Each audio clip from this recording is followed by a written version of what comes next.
જ્ઞાનીબેન ઠાકોરે ઠાકોર સમાજની અંદર ડીજે બંધ કરાવ્યું તો અત્યારે હાલ ઘણા બધા લોકો જ્ઞાનીબેન ઠાકોરને જેમ મન ફાવે એમ બોલી રહ્યા છે, ધમકીઓ આપી રહ્યા છે અને જ્ઞાનીબેન ઠાકોર ઉપર જેમ તેમ આક્ષેપો નાખી રહ્યા છે કે આ જ્ઞાનીબેન ઠાકોરે ઠાકોર સમાજની અંદર લડાવવાનું કામ કર્યું એવું મિત્રો અત્યારે હાલ અમુક લોકો આક્ષેપો નાખી રહ્યા છે।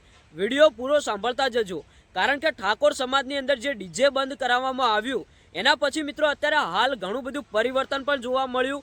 સમાજના લોકો જે આ ડીજે બંધ કરાવવામાં આવ્યું એ સમાજનો નીતિ નિયમનું પાલન પણ કરી રહ્યા છે। તો આમાં ક્યાંક ને ક્યાંક વિરોધ કોણ કરી રહ્યું છે? જ્ઞાનીબેન ઠાકોરનો કેમ વિરોધ કરવામાં આવી રહ્યો છે? શું જ્ઞાનીબેન ઠાકોરે ડીજે બંધ કરાવ્યું એટલા માટે?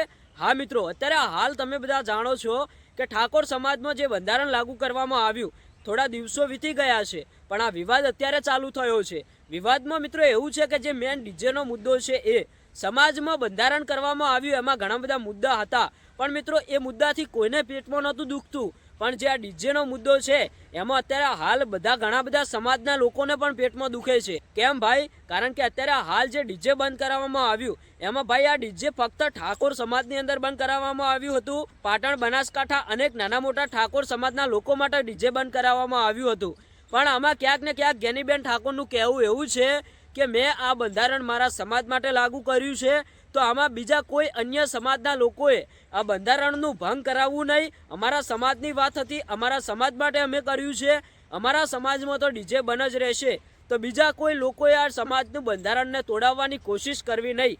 હા મિત્રો, જ્ઞાનીબેન ઠાકોરની વાત સાચી છે। અત્યારે હાલ જે સમાજની અંદર બંધારણ કરવામાં આવ્યું છે સમાજના લોકો તો આનું પાલન પણ કરી રહ્યા છે, પણ મિત્રો આમાં બીજા લોકો છે જે જ્ઞાનીબેન ઠાકોરનો વિરોધ કરી રહ્યા છે। તો ભાઈ આપણે બધાને એક જ વાત કરીએ છીએ કે આમાં વિરોધ કરવાની કોઈ વાત નથી આવતી। સમાજ માટે છે, સમાજ માટે એક સારું કામ કર્યું છે, કારણ કે સમાજમાં ડીજેના કારણે કંઈ પણ જાતની તકલીફ પડતી હશે ત્યારે જ મિત્રો જ્ઞાનીબેન ઠાકોરે અને ઠાકોર સમાજના જે મોટા મોટા આગેવાનો છે એમને સાથે મળીને આ નિર્ણય કર્યો હશે। આ નિર્ણય મિત્રો સમાજના લોકોને ગમ્યો, સમાજના લોકો લાખોની સંખ્યાની અંદર ભેગા થયા ત્યારે મિત્રો આ મુદ્દો અમલમાં મૂકવામાં આવ્યો હતો। તો મિત્રો આનું બંધારણ આપણે બધાએ કરવાનું જ છે, સમાજના લોકો કરે જ છે।